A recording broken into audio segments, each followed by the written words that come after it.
There's a voice in your head that's not even yours. It's always there, whispering when you're tired, screaming when you're about to try something new. It says you're behind, that you should be further along by now, that everyone else figured it out except you. It tells you to keep your head down, to shrink, to stay quiet, to not take up too much space. And maybe you've been calling that voice self. You think it's helping you grow by keeping you in check. But let's be honest, that's not growth. That's fear wearing a suit and tie. It's not your voice, it's programming. You didn't choose it, you absorbed it, and if you give me 5 minutes, just 5, I'll help you shut it down. Not by yelling louder, but by reminding you who the hell you actually are. Everyone says confidence is a skill, like something you build, like a muscle you train. But no one talks about the war that happens before confidence. That first spark, the moment a bold idea flickers in your brain. Post that, say that, start that, move now, and before you can even breathe, that voice shows up. That's cringe. Who do you think you are? No one's gonna take you seriously. Don't embarrass yourself so you don't post. You don't try. You stay quiet.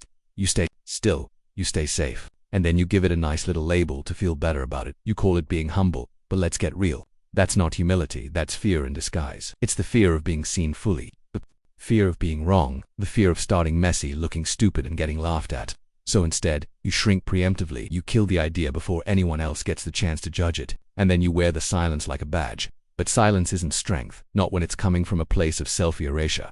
Confidence doesn't die from failure. It dies from never even stepping into the arena. Here's what no one tells you: that voice in your head. The one that roasts you. The one that calls you lazy, awkward, unlovable. That voice isn't you. It sounds like you. It uses your voice, but it's a parasite. It's an echo. It came from that teacher who embarrassed you for getting the answer wrong. From the parent who only spoke up when you messed up. From the friend who made jokes that always hit just a little too close and then laughed while you pretended it didn't sting. You didn't choose that voice, you inherited it. You were too young to filter it, too small to say, no, that's not true. So instead, you let it move in. And little by little it started narrating your life, critiquing your every thought, shooting down your every spark before it even had the chance to breathe. Now it's automatic.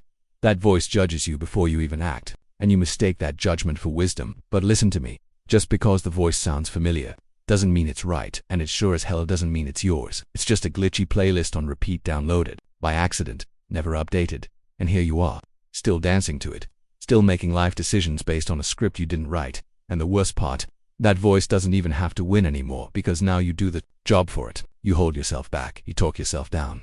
You become your own saboteur. Every opportunity that shows up, you flinch. Every compliment you deflect. Every shot you could take, you rationalize your way out of it. And then you wonder why you feel stuck, why you can't evolve, why no version of you seems to last. It's not because you're broken. It's because you're living life with a critic in the driver's seat and calling it logic. Here's the only way out. You fight back, not with fists, but with words, with awareness, with refusal. You stop letting that critic, the one in your head that sounds just like you, get the final say. When it says you'll fail, you don't run, you don't shrink. You say, so what if I do? I'll fail forward. When it mocks, that's cringe, you smile. Maybe, but I'm not here to impress safe people. When it whispers they'll judge you, you lean in. They already do, and I'm still breathing. See, confidence isn't the absence of fear. It's not pretending the voice isn't there. It's the moment you answer it back. Asterisk, line for line, blow for blow. Confidence is a counterpunch. It's choosing to be louder than the lie. It's taking the mic back from that outdated narrator in your head and saying, you don't speak for me anymore. And yes, the voice might still show up. But once it knows you don't bow to it, it shows up quieter. It retreats, faster. Because you've proven something. You are not its puppet. You are its rival. And rivals don't get walked on. Here's the brutal truth. Confidence never shows up on time. It doesn't walk in before the moment.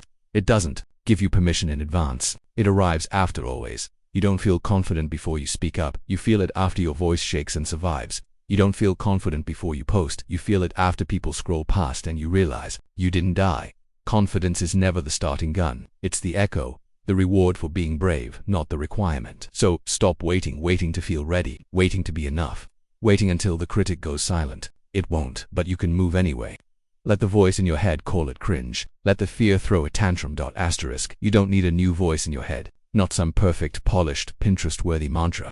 You need a louder one. Yours, not the critic, not the doubter, not the echo of every person who underestimated you.